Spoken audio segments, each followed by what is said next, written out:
So if you want to give your warm-up one more once over.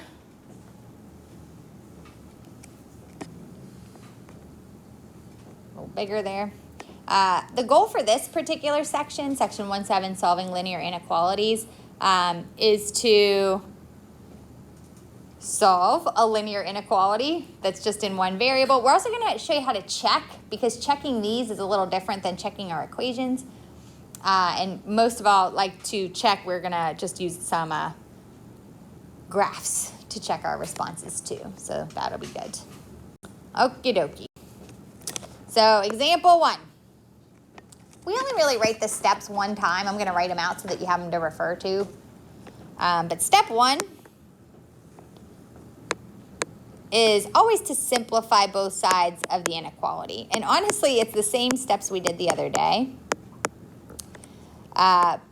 The only step that changes is at the very end when we have to deal with that inequality symbol in between. So see that greater than symbol in between? I basically in my head pretend it's an equal sign for a nice long time until the very end. So I would simplify both sides of the inequality.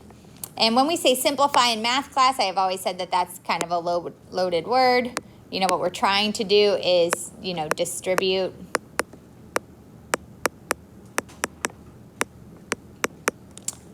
and we combine like terms.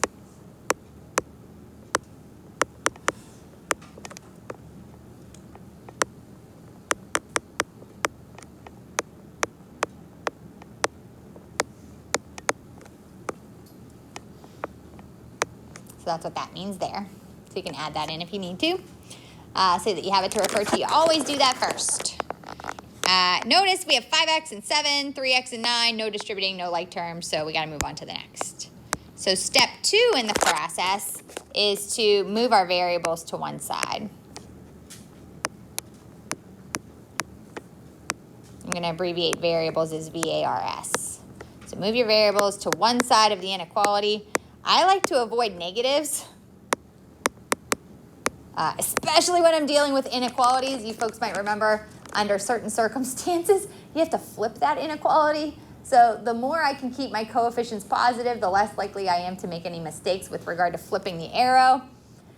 So that's where I'm going to jump in, because I see variables on both sides of this inequality. I have a 5x on one side and a 3x on the other, and I'm not happy about that. So I am going to go ahead. I'll start jotting the problem down here, because this is the jump in point for this particular problem. We got something to take care of. Me personally, I move the smaller coefficient term to be with the larger one. So what I mean by that is, see how 3x is smaller than 5x? That means I'm going to subtract the 3x from both sides. That keeps my signs positive. Remember, what you do to one side of an inequality, you have to do to the other, so that rule applies here. I just applied the subtraction property of equality. And what that means is, you know, I subtracted 3x from the right side, so that makes 0. Those are additive inverses. So on the right side of that inequality, I have 0 plus 9, that's 9. Notice that inequality is just coming along for the ride for right now. Simplifying this left side of the inequality, 5x minus 3x, that's 2x minus 7. Step 3, we SAD map. So moving into step 3, we have to undo any subtraction or addition that we see, then any division or multiplication. So I do see some subtraction. I do see the S there. I see subtraction by 7, so to undo it, I'm going to add 7 to both sides.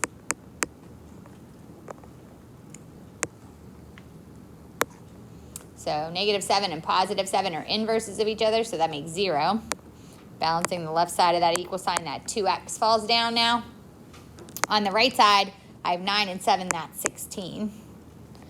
So now I have to undo any division or multiplication that I see in the problem. I do see multiplication by a factor of 2.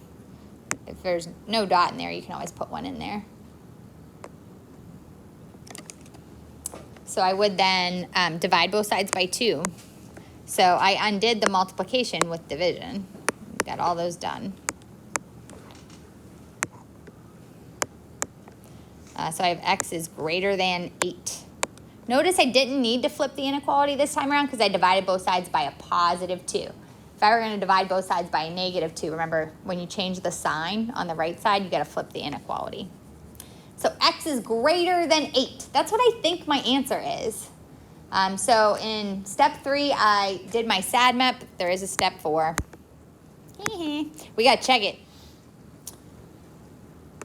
So step 4 is to check. Chickity, check yourself. All right. Now, checking an inequality, why I'm going through it, it's a little bit of a different process, my friends. Do you see how our solution, our tentative solution here is x is greater than 8? Want to know what number I can't use to check? You know, Seamus. 8. 8. Why? Because it's greater than, not greater than or equal to, so you have to use like 9. Yeah, or I don't know. Or any number. I use easy numbers because I am lazy. I use like multiples of 10 because multiplying by 10 is so easy. You know, just pick easy numbers. But you can't use 8 here because the solution region is greater than 8. You have to choose a number greater than 8 to check with.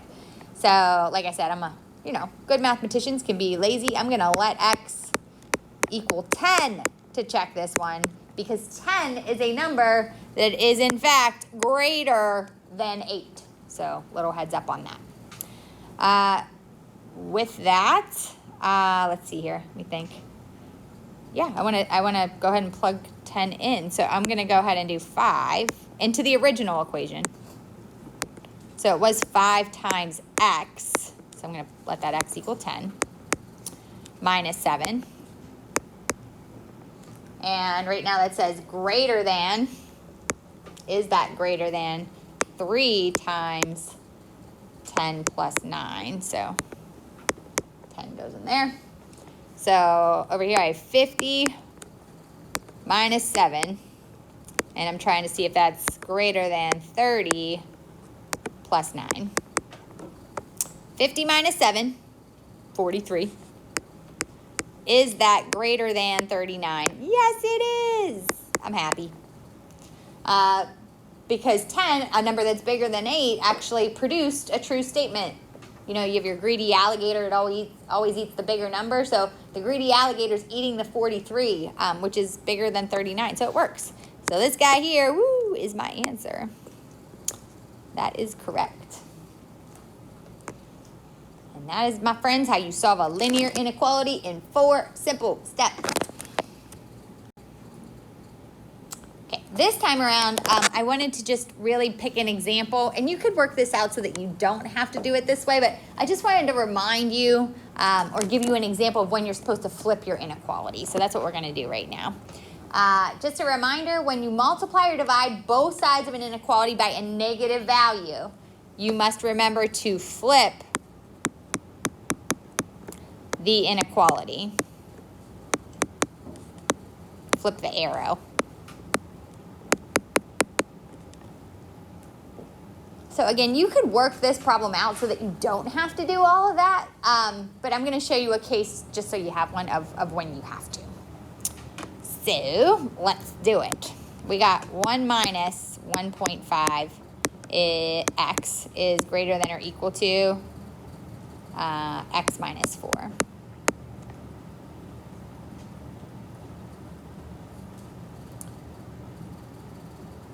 So when I take a look here, I'm going to go ahead and move all my variables to both sides. I don't have to simplify because there's no like terms. But this time around, I'm actually going to subtract the 1x from both sides. So what I have is 1 minus 2.5x is greater than or equal to negative 4.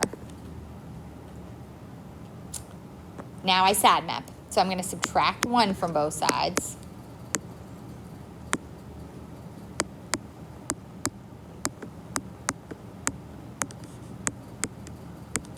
And then what I'm noticing right now is the spot. I'm going to pop this up here because I want to give it its own space. It's that important. Jot that down for a second. I got negative 2.5 x is greater than or equal to negative 5. I need to get that x by itself. So this is the important part. This is the little devil that gets lost in the details. So we need to divide both sides by negative 2.5. Because I'm going to change the sign of what was on the right side, because when I divide, this is originally negative on this side. When I divide it by a negative, that right side turns positive all of a sudden. Because I'm taking a negative and dividing it by a negative. So what's on that right side is going to turn into a positive value. How many 250s are in $5? There's 2 of them. And it's positive because a negative divided by a negative is positive. Because I divided both sides by a negative and I ended up getting a positive 2, I have to flip that inequality. And again, it's because I divided both sides by my negative there. See that? That's what I'm talking about. However, on the left side, you know, these things went away. So my answer, I think, is x is less than or equal to 2. I'm not going to have you do it on the graphing calculator. It's a little convoluted, especially if you don't have a Texas Instruments calculator. So we're going to check this solution just algebraically. Question, let's see who was paying attention at the end of the last example. Seamus was. What can I check with this time around? Yes! Okay, why can I check with 2 this time around all of a sudden? Yes! Nice job, Andrew. So, I am going to plug 2 in this time because it says less than or equal to 2. Let me think here. So I had 2 minus 4. So I'll run the arithmetic on that real quick. 2 $1.50s is $3.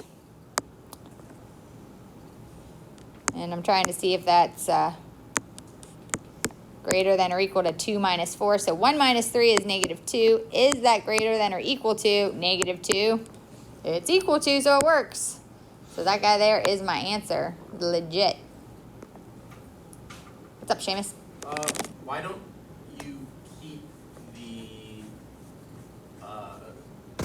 inequality flipped? I guess you do for the answer. I guess it's just. That's just me checking. Okay, so you don't. It's only in the answer that matters.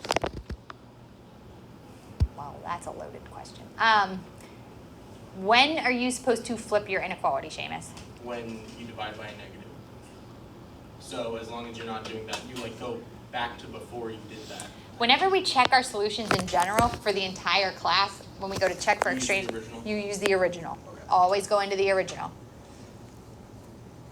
There's something else I want to say about that. Oh, you said when you divide by a negative. Also, though, when you multiply by a negative.